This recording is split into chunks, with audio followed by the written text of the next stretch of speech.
Soma Bibiliya. Umunsi wa 48 wo gusoma ijambo ry'Imana. Uyu munsi turasomera hamwe igitabo cyo gutegeka kwa kabiri igice cya 20. Dusoreza ku gice cya 21 by'iki gitabo. Soma Bibiliya. Soma Bibiliya ni ikiganiro mutegurirwa kandi mugiye kugezwaho na Evangelize Le Monde TV. Ikiganiro kije mu rwego rwo gufasha abasomyi ba Bibiliya cyangwa abandi bantu bose bagize icyifuzo n'igitekerezo cyo gusoma ijambo ry'Imana ariko ntibabaje kugera ku iyo ntego. Ushobora kuba warayisomye ukayigeza hagati, ushobora kuba warabitekereje kuyisoma ariko ukabura umwanya. Hari impamvu nyinshi zigenda zigaragazwa n'abantu bakavuga ko gusoma Bibiliya ijambo ry'Imana ngo babashe guhitura no kurangiza ibitabo biyigize byabananiye. Uyu munsi ntiyakwiye kuba impamvu cyangwa urwitwazo rwatuma udasoma ijambo ry'Imana. Evangelize Le Monde TV twabatekerejeho ku bakunzi bacu aho muherereye impande enye zigize isi. Tugiye kujya tubana namwe mu kiganiro Soma Bibiliya. Ndakwifuriza kutazacikwa n'iki kiganiro Soma Bibiliya.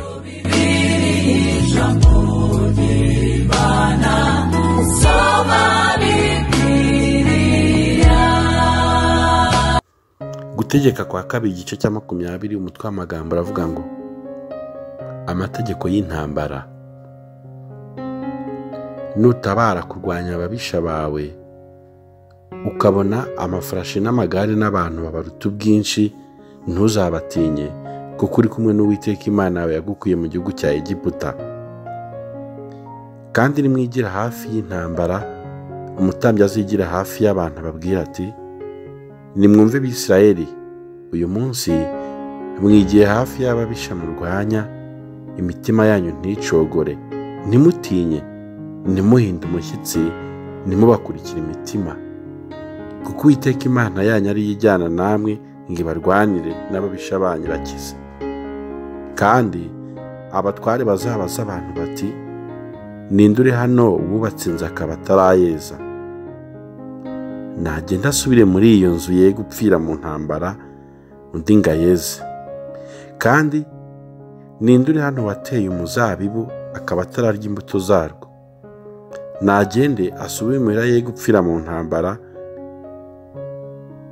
undi ngo arya imbuto zarwo. Kandi ninde uri hano wasabye umukobwa akaba ataramurongora? Nagenda asubire muhira ye gupfira mu ntambara, undi ngo babaza abantu bati, ninde uri hano utinya agacogora umutima? Nagenda asubire muhira imitima ya bene wabo ye gukuka nk'uwe. Abatware nibamara kubwira abantu ibyo, bashyiraho abatware b'ingabo bo gutabaza abantu. Niwigira hafi y'imidugudu ngo urwane nawo, uzawubwire iby'amahoro, maze nibagusubiza iby'amahoro bakugururira abo uzasangamo bose, uzabakoresha uruharo. Ariko nibanga gusezerana amahoro nawe, ahubwo bagashaka kurwana nawe, uzasakize uwo mudugudu. Kandi Uwiteka Imana yawe niwukugabiza, uzicisha umugabo urimo wese inkota. Ariko abagore n'abakobwa n'abana bato n'amatungo n'ibiri muri uwo mudugudu byose, n'iminyago n'isahu byose byabwo byose, ubijyanire urya ibyo wanyaze ababisha bawe, ibyo Uwiteka Imana yawe yaguhaye. Azaba ari kugenza imidugudu ikuri kure cyane, itari iy'aya mahanga. Uwiteka Imana yawe iguhaho gakondo, ntuzakize ikintu cyose gihumeka, ahubwo uzarimbure rwose ayo mahanga, niyo Baheti n'Abamori n'Abanyakanani n'Abaferezi n'Abahivi n'Abayebusi, uko Uwiteka Imana yawe yagutegetse, kugira ngo batagisha gukurikiza ibizira byabo byose bagirira imana zabo, mukaba mucumuye ku Uwiteka Imana yanyu. Numara igihe kirekire ugose umudugudu ukarwanira kuwutsinda, ntuzatsembeshe intore z'ibiti bya bene wo, kuko byagutungisha imbuto zabyo, ntuzabice. Igiti cyo mu murima mbese nacyo ni umuntu byatuma ugitera nka wa mudugudu? Icyakora ibiti uzi ko bitera imbuto ziribwa, uzabitutira ubitsembeho, ubyubakisha ibihome ku mudugudu ukurwanya, ugeze aho uzawutsindira. Gutegeka kwa kabiri igice cya 21. Andi mategeko. Mu gihugu Uwiteka Imana yawe iguha guhindura, nubona intumbi y'uwishwe iri mu gasozi, uwamwishe ntamenyekane, abakuru bawe n'abacamanza bawe bazagende bagera intera zivaho intumbi y'uwishwe iri zikagera ku midugudu ihagose. Umudugudu urusha iyindi kuba bugufi bw'iyo ntumbi, abakuru bo muri uwo mudugudu bazazaniriza bakurye mu maso batigeze gukoresha.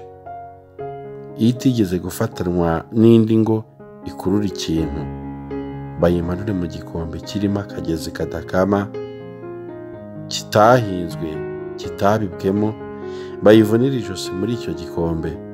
Abatambyi b'Abalewi bigire hafi, kuko ari bo Uwiteka Imana yawe yatoranirije kuyikorera no guhesha abantu umugisha mu izina ry'Uwiteka, kandi ari bo bakwiriye guca urubanza rw'imburanya zose n'urw'urugoma rwose. Abakuru bose b'uwo mudugudu urushaho kuba bugufi bw'iyo ntumbi bakarabire hejuru y'iyo nka yavuniwe ijosi muri icyo gikombe, bavuge bati, amaboko yacu siyo yavushije ya maraso, kandi n'amaso yacu ntiyayabonye ava. Uwiteka ababarira ubwoko bwawe Abisiraheli wacunguye. Ntubareke ubwoko bwawe Abisiraheli amaraso y'uwacumuye, maze bazaba bahongera ayo maraso. Uku niko amaraso y'utacumuye muzayakuza hagati muri mwe, gukora ibyo Uwiteka abona ko ari byiza.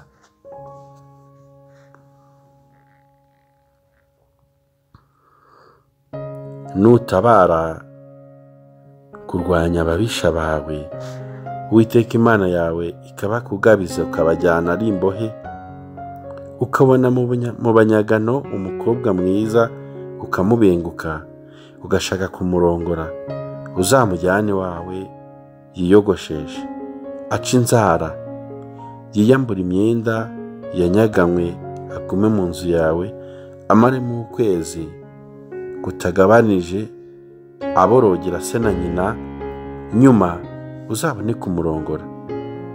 Nubona kutakimwishimira, uzamureke ajya aho ashaka, ariko ntuzamugurire nk'imbata, kuko uzaba umwonone. Umugabo nagira abagore babiri, umwe akaba inkundwakaza, undi akaba inyungwakazi, bombi akaba abyaranye nabo, umuhungu w'imfura akaba uw'inyungwakazi, najya kuraga ntazagire umuhungu w'inkundwakazi umutwara ngo amurenze uw'inyungwakazi, kandi ari we mfura koko, ahubwo yemeresha umuhungu w'inyungwakazi ko ari imfura kumuraga imigabane 2 y'ibyo afite byose, kuko ari we gushobora kubyara kwe kwatangiriyeho ibikwiriye imfura n'ibye.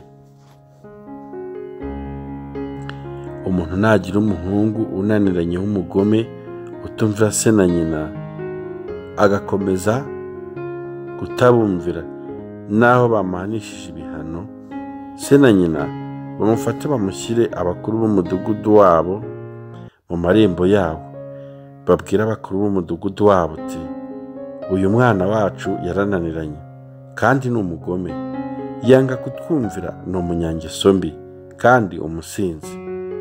Abagabo b'umudugudu wabo bose bamwicisha amabuye, uku azaba ariko mukura ikibi hagati muri mwe. Abisiraheli bose bazabyumva batinye.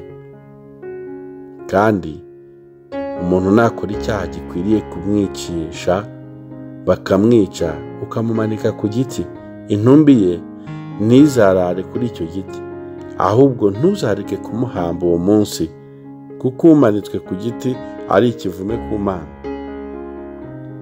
Nuko umuhambire kugira ngo atanduza igihugu Uwiteka Imana yawe iguhaho gakondo.